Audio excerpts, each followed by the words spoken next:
하나님의 말씀 요한 1서 5장 11절, 12절, 13절입니다.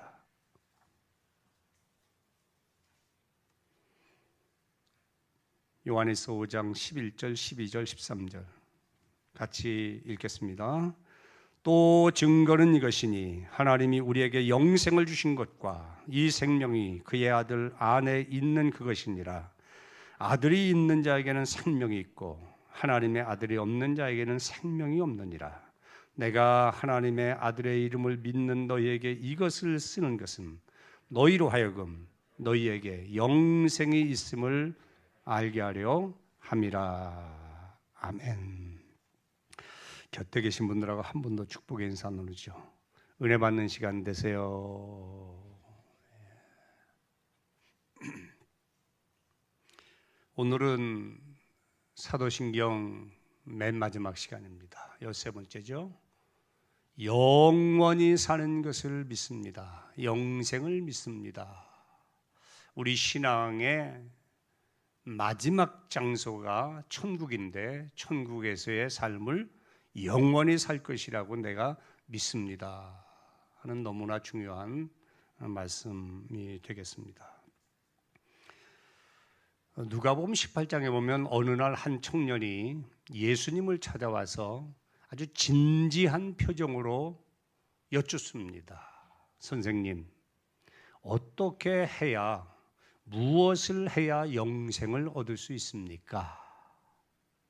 그런데 병행구절인 다른 성경을 찾아보니까 그 청년이 보통 청년이 아니고 부자요, 또 높은 관직에 있는 관리였더라. 그렇게 소개를 하고 있습니다.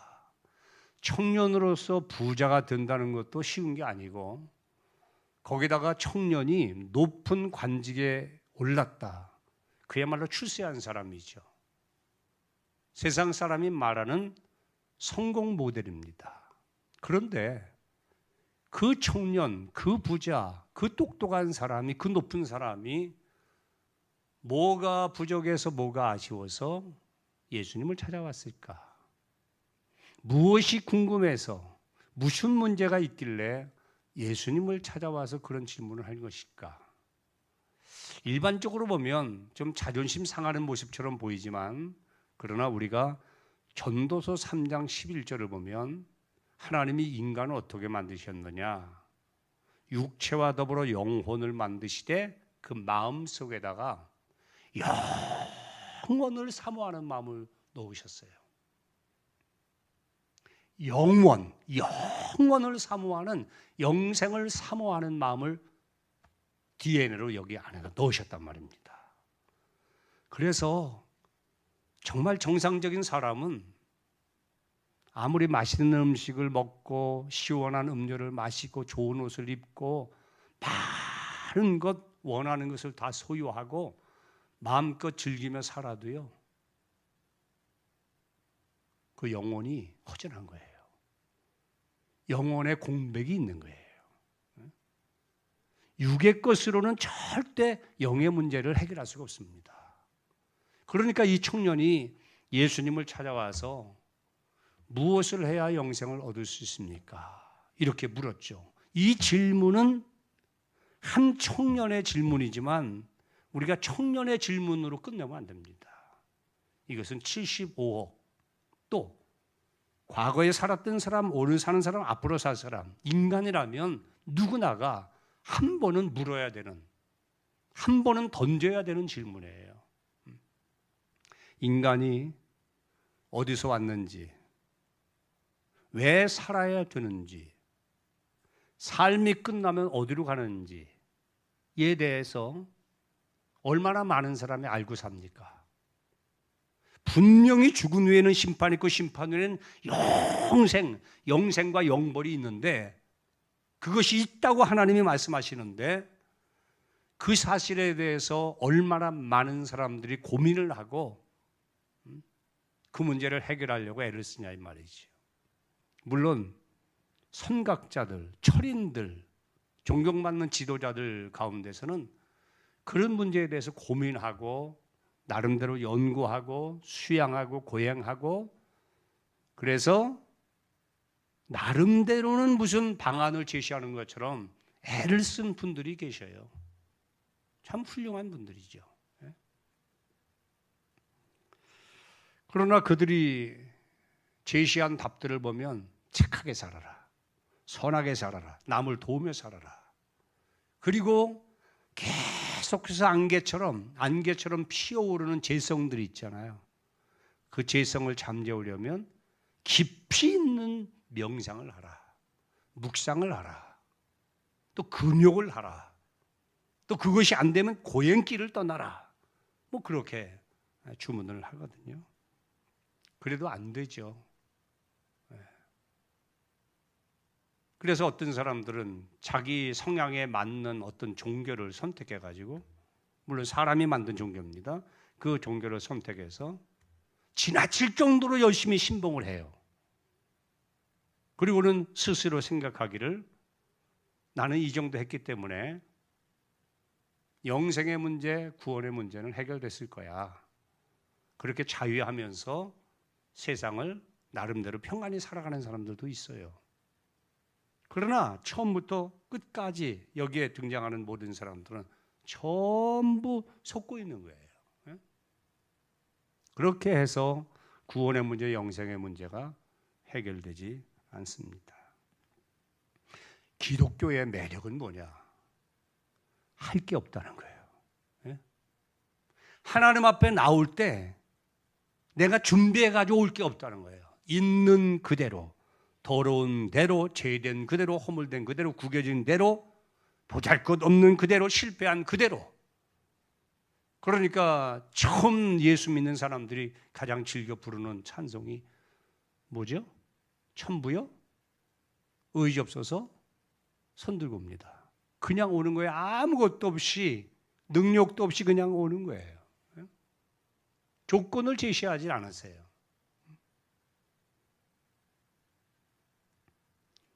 자, 그렇다면 이렇게 갈망하는 영생을 도대체 누가 주는가? 영생을 누가 주는가? 인간이 사용하는 많은 단어 가운데서 영생이라는 단어는요, 이거 함부로 쓸 수 있는 단어가 아닙니다. 함부로 말할 수 있는 단어도 아니에요. 영생을 가진 분, 영생을 줄 수 있는 분, 현재 영생하고 계신 분, 그분과 관계해서만 쓸 수 있는 단어예요. 영생이라는 단어가 그렇습니다. 왜 이것이 중요하느냐? 많은 분들이 나름대로 존경하는 지도자, 종교인, 철학자, 그들을 추앙하고 있지만 그들은요, 무덤 속에 다 갇혀버렸잖아요. 영생이 아니잖아요. 무덤 속에 갇혀있는 그에게 영생을 기대하고 있는 것처럼 정말 어리석은 일이 어디 있습니까? 그분이 영생을 줄 수 있다면 자기가 영생을 해야 돼요. 살아나야 되고 지금 죽지 않고 있어야 돼요. 그 나이가 얼마든 간에 죽지 않아야 돼요. 영생을 주려면 죽음을 뛰어넘어야 됩니다. 예수님이시죠? 예수님은 죽음을 뛰어넘어 사셨어요. 사셔서 지금도 영생하고 계세요. 앞으로도 영원히 사실 거예요. 알파와 오메가, 처음과 나중, 시작과 끝이요? 시작과 끝이라는 말은 원이잖아요. 영원하다는 거예요. 그분 외에는 영생을 줄 수 있는 분이 없어요. 그래서 서문학교에 말씀하신 성경을 보면 계시록 2장 8절에 처음이요 마지막이며 다시 살아나신 이가 가라사대.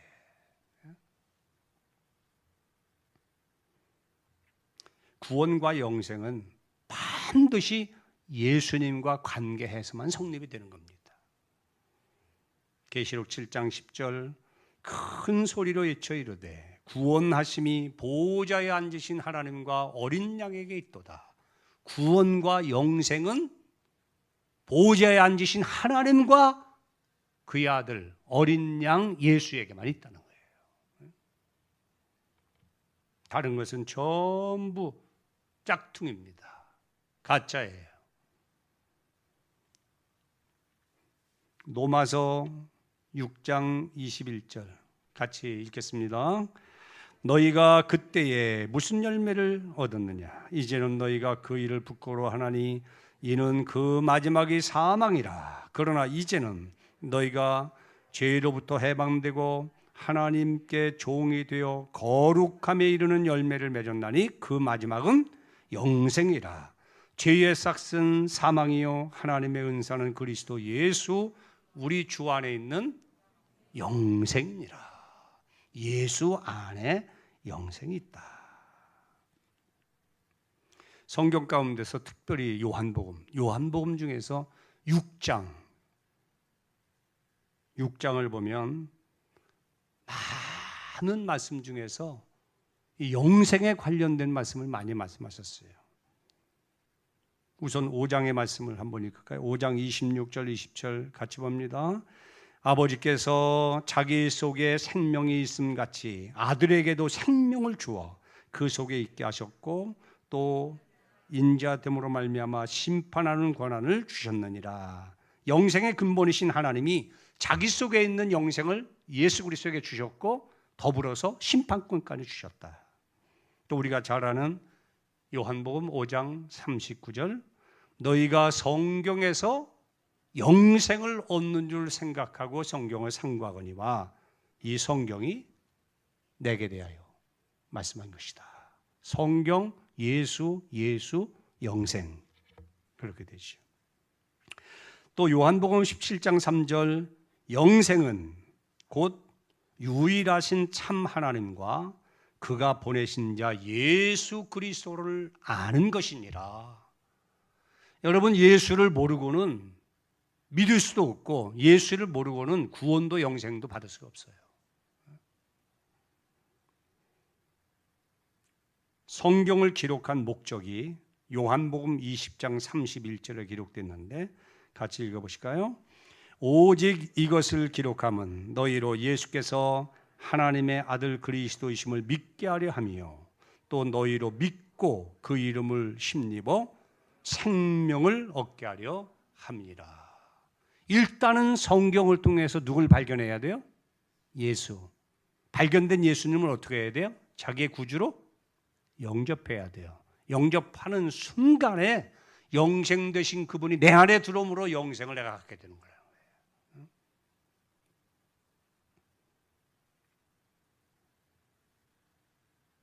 성경은 예수 그리스도로 소개하는 책이고요.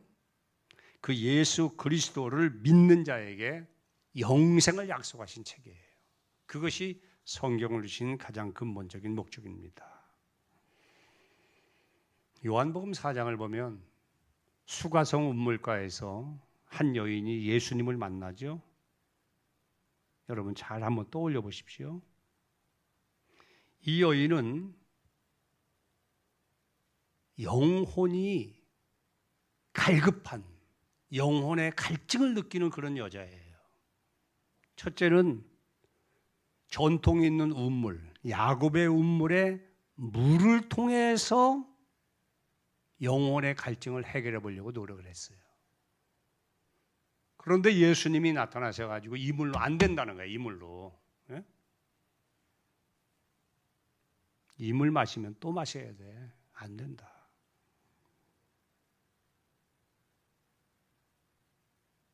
그러면서 예수님이 그런 말씀하죠. 내게 물을 좀 달라 하는 이가 누구인 줄 알았더라면 내가 그에게 구했을 거야. 지금 영생 되신 예수님이 옆에 계신데 지금 이 물 가지고 자꾸 이야기하니까. 예?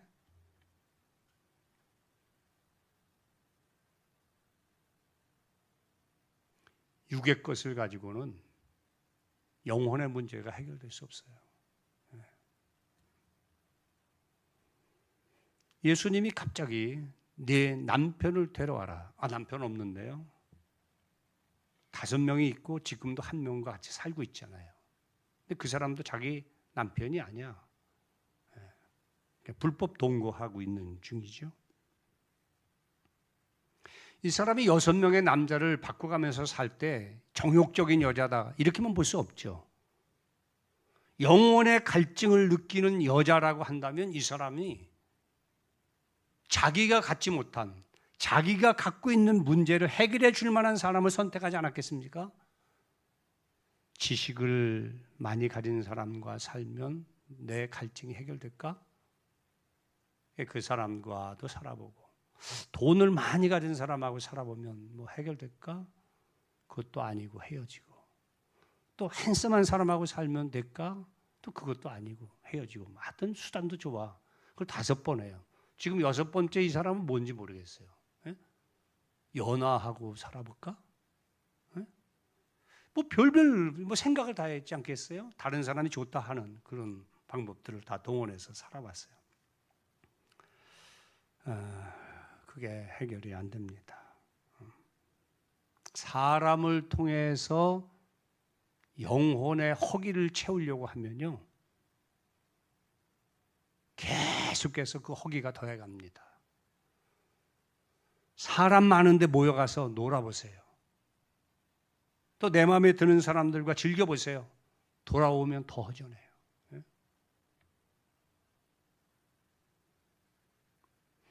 이 여인이 자기 자신의 과거를 꿰뚫어보는 예수님을 보고 깜짝 놀라가지고 당신은 선지자십니다 하고는 자기가 평소에 궁금했던 것을 물어요.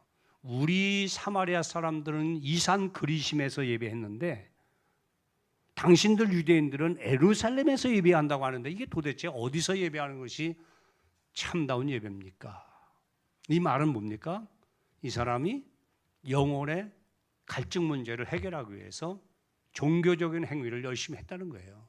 그쪽 부분에 관심이 많았다는 거예요. 그러나 종교 생활을 통해서는 영혼의 문제가 해결되지 않습니다. 그러다가 예수님을 만난 거예요. 만났는데 한마디 말씀. 이 물을 마시는 자는 다시 목마르다. 그러나 내가 주는 물을 마시는 자는 영원히 목마르지 아니하리니 이는 그 속에서 영생하도록 솟아나는 샘물이기 때문이다. 할렐루야.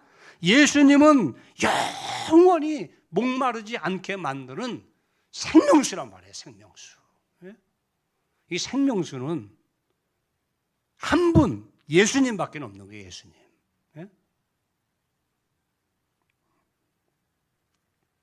누구든지 목마르거든 내게로 와서 마시라. 나를 믿는 자는 성경의 이름같이 그 배에서 생수의 강이 흘러나오리라. 요한복음 7장 37, 38절. 이처럼 예수님은 자기 자신을 소개할 때 생명수, 샘물 그렇게 표현을 많이 하셨고 요한복음 6장을 여러분 가만히 한번 펴보십시오. 집에 계신 분들도 요한복음 6장 여러분의 성경을 펴보세요. 거기 보면 예수님은 자기 자신을 떡으로 비유하고 계세요. 떡. 물과 떡. 이것은 우리가 육신의 목숨을 부지하는 데 있어서 필수적인 음식이에요. 그러니까 영생을 사모하는 사람에게도 그와 같은 예를 들어서 말씀하면 쉬운 거죠. 요한복음 6장 32절 예수께서 이르시되 내가 진실로 진실로 너희에게 이르노니 모세가 너희에게 하늘로부터 떡을 준 것이 아니라 내 아버지께서 너희에게 하늘로부터 거기 언더라인했어요. 참떡을 주시나니. 이걸 어떤 분은 찰떡이라고 읽더라고. 찰떡 아니에요? 참떡이에요. 참떡. 참떡을 주시나니. 하나님의 떡은 어디에서 내려와요? 하늘에서 내려 세상에 생명을 주는 것이니라. 그들이 이르되 주여 이 떡을 항상 우리에게 주소서. 예수께서 이르시되 나는 거기도 언더라인했어요. 생명의 떡이니 내게 오는 자는 결코 줄이지 아니할 터이요 나를 믿는 자는 영원히 목마르지 아니하리라. 그것이 영생이죠.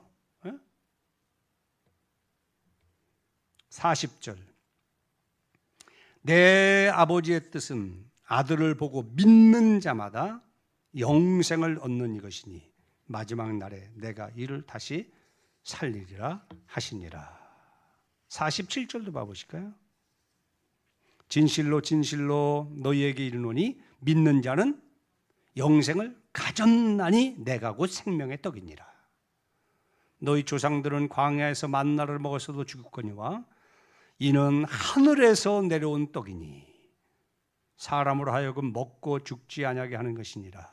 나는 하늘에서 내려온 살아있는 떡, 예수님은 영생의 떡이란 말이에요. 떡이니 사람이 이 떡을 먹으면 예수님과 일치되는 거죠. 하나가 되는 거죠. 영생하리라. 내가 줄 떡은 곧 세상의 생명을 위한 내 살이니라 하시니라. 57절도 봐보시죠. 살아계신 아버지께서 나를 보내심에 내가 아버지로 말미암아 사는 것 같이 나를 먹는 그 사람도 나로 말미암아 살리라. 58절 같이 봅니다.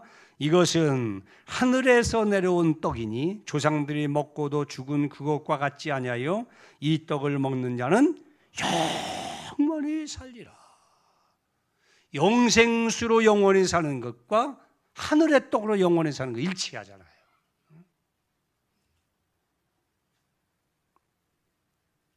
예수님만이 영생이십니다. 그러면 그 영생을 내 영생으로 삼으려면 어떻게 되느냐? 요한복음 3장 14절 화면 한번 보시고 같이 보실까요? 모세가 광야에서 뱀을 든 것 같이 인자도 들려야 하리니 이는 그를 믿는 자마다 영생을 얻게 하려 하십니다. 하나님이 세상을 이처럼 사랑하사 독생자를 주셨으니 이는 그를 믿는 자마다 멸망하지 않고 영생을 얻게 하려 하십니다. 두 번이나 믿는 자에게 영생 되신 예수님이 영생을 주신다 그러셨어요. 요한복음 11장 25절 예수께서 이르시되 나는 부활이요 생명이니 나를 믿는 자는 죽어도 살겠고 무릇 살아서 나를 믿는 자는 영원히 죽지 아니하리니 이것을 내가 믿느냐. 예수님이 나사로의 누이 동생 마르다에게 하신 말씀이에요. 네가 믿으면 하나님의 영광을 보리라. 예수님을 믿으셔야 됩니다. 죽었다 살아나신 그분이 영생임을 믿을 때 그 영생이 내 영생이 되는 거예요. 그래서 기독교는 예수님에 대해서 연구하는 게 아닙니다. 예수님에 대해서 배우는 게 아니에요. 또 좀 표현이 그렇지만 예수님을 닮아가는 것도 아니에요. 자칫 잘못하면 도덕적 윤리적으로 가기 쉽거든. 예수님을 믿으시는 거예요. 믿고서 본받고 배우고 연구하고 따라가는 거지. 그것들이 목적이 되면 잘못된단 말이에요. 자, 또 한 가지는 그렇다면 영생은 예수님을 영접하셨죠? 그러면 예수님을 영접한 우리에게 영생은 언제부터 시작되는가? 영생은 언제부터 시작될까요? 대개 그렇게 생각해요. 죽어서 천국 가서부터 영생이 시작된다 그렇게 생각을 하죠. 그렇지 않습니다. 영생 되신 예수님을 구주로 영접하는 순간에 영생이 시작되는 거예요. 크게 아멘 하십시다. 영생 되신 예수님을 모시는 순간에 이미 영생이 시작되는 거예요. 이것이 왜 중요하냐? 먼 훗날 죽어서 천당 가서 영생 누리지 하니까 오늘날의 삶을 이상하게 사는 거야. 함부로 사는 거야. 육으로 사는 거예요.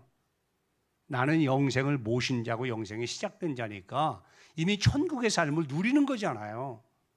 그러니까 얼마나 가치 있는 거예요. 자신의 삶이. 함부로 살 수가 없죠. 예? 요한복음 5장 24절 내가 진실로 진실로 너희에게 이르노니 내 말을 듣고 나 보내신 이를 믿는 자는 따라합시다. 영생을 얻었고 심판에 이르지 아니하나니 사망에서 생명으로 뭐예요? 옮겨질 걸?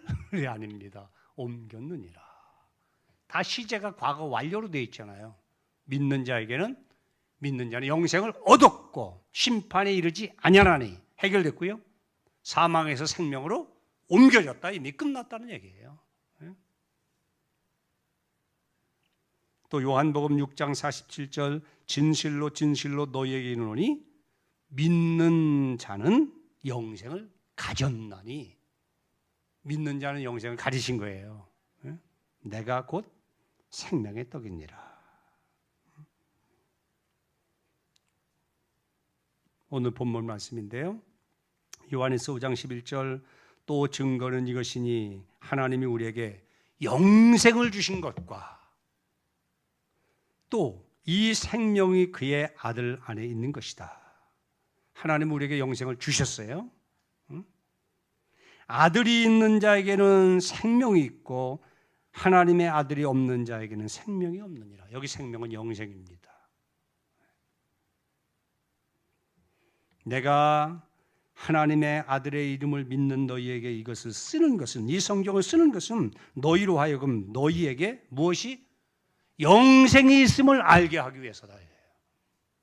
그러므로 여러분 안에 이미 영생이 시작된 것을 알아야 돼요? 몰라야 돼요? 반드시 아셔야 됩니다. 하나님이 주신 거니까 너희 안에 영생이 있음을 알게 하려 하십니다.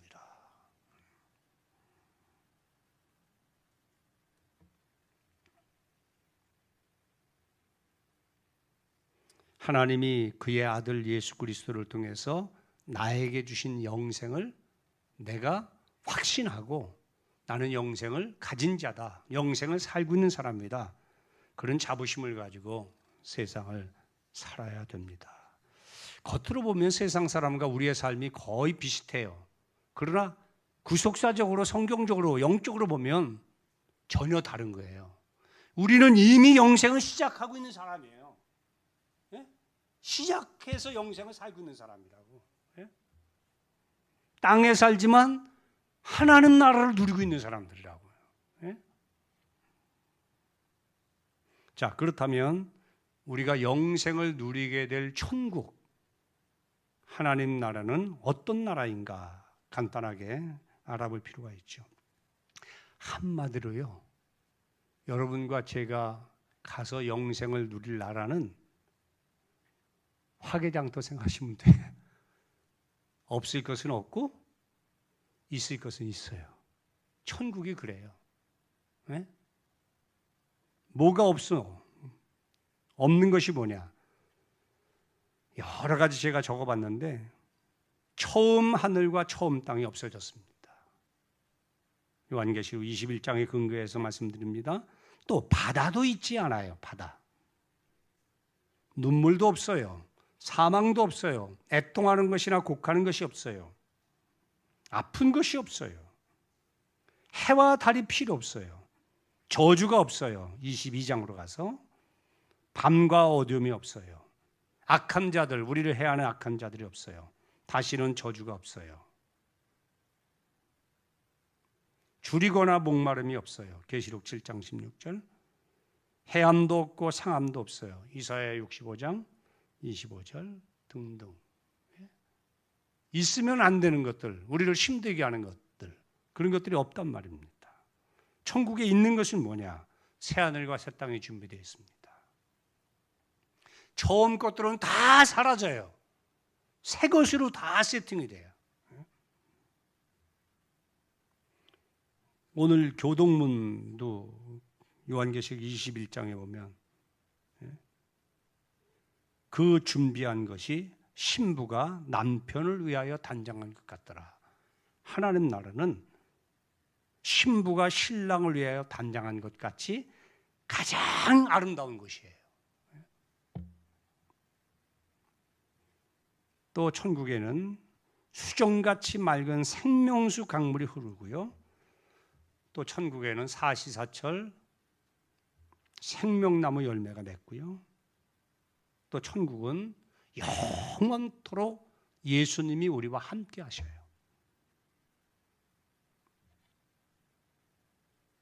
또 천국은 영원히 기뻐하며 즐거워하며 찬송하는 곳이에요. 영원히 영원히 영원히 영원히. 그래서 서두에 말씀드린 대로 천국은 없어야 될 것은 없는 곳이고요. 있어야 할 것은 다 있는 곳이다. 거기에서 영원히 살게 됩니다. 오늘 사도신경 마지막 말씀을 나눴는데요. 영원히 사는 것을 믿습니다. 그 고백. 여러분의 고백되기를 축복합니다. 사도신경은 성부 하나님, 성자 예수님, 성령님에 대한 고백이죠. 핵심은. 그런데 맨 마지막 뒷부분, 결론 부분에 몸이 죄를 사하여 주시는 것과 또 지난주에 몸이 다시 사는 것과 오늘 영원히 사는 것을 믿습니다. 이 세 가지가 첨부되어 있단 말이에요. 이건 하나님에 대한 고백이 아니잖아요. 우리와 관계된 고백이란 말이에요. 왜 하나님에 대한 고백 속에다가 뒤에 이것을 첨부했을까? 제가 곰곰이 묵상하는데 너무너무 감격스러운 깨달음이 오더라고. 성부, 성자, 성령 삼위일체 하나님이 준비하신 그 은혜와 복에 너를 초청했다는 거지. 그 초청받아서 영원히 살려면 죄 문제가 완전히 해결돼야 되고, 그 다음에 몸이 썩을 몸에서 썩지 않을 몸, 약한 몸에서 강한 몸, 또 천한 몸에서 영화로운 몸, 그리고 신령한 몸, 그것으로 변화돼야 되고, 변화된 다음에는 영원히 사는 약속을 받아야 영원히 산다. 그래서 그 부분을 결론 부분에 넣으셨다. 그런 깨달음이 오더라고요. 정말 하나님의 그 신은혜가 아닐 수가 없어요. 그리고 사도신경은 주기도문과 마찬가지로 또 성경과 마찬가지로 맨 마지막에 무엇으로 끝나죠? 아멘으로 끝나요. 목사님 점으로 끝나던데요? 그런 얘기 아니고 아멘으로 끝나요. 아멘. 네? 아멘은 세 가지. 믿습니다. 하나님이 하신 일을 믿고 앞으로 하실 일을 내가 믿습니다. 그에 대한 고백이고 하나님이 하신 일에 대한 수용을 의미하는 거예요. 두 번째, 그렇습니다. 그런 뜻이에요. 확실합니다. 그리고 동의합니다. 그런 의미를 가지고 있고, 세 번째는 소원합니다. 나도 그렇게 되기를 원해요. 나도 그렇게 되기를 바랍니다. 하는 소원과 바람이 담겨 있는 거예요. 그래서 아멘으로 끝나게 됩니다. 크레도라는 말을 서론에서 말씀을 드렸는데 심장을 바친다 그런 뜻이에요.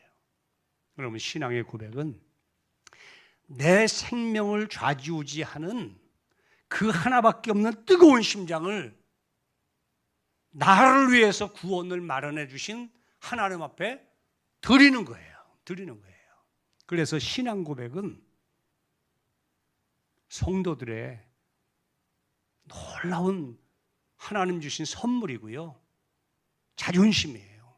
이건 아무나 할 수 있는 게 아니잖아요.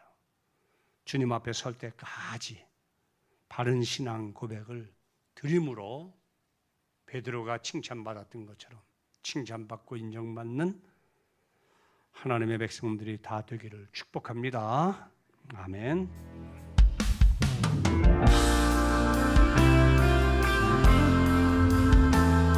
주 안에 있는 나에게 난 근심이 있으랴. 우리 함께 고백합시다. 주 안에 있는 나에게 난 근심이 있으랴. 십자가 밑에 나가 내 짐을 다시 한번 주 안에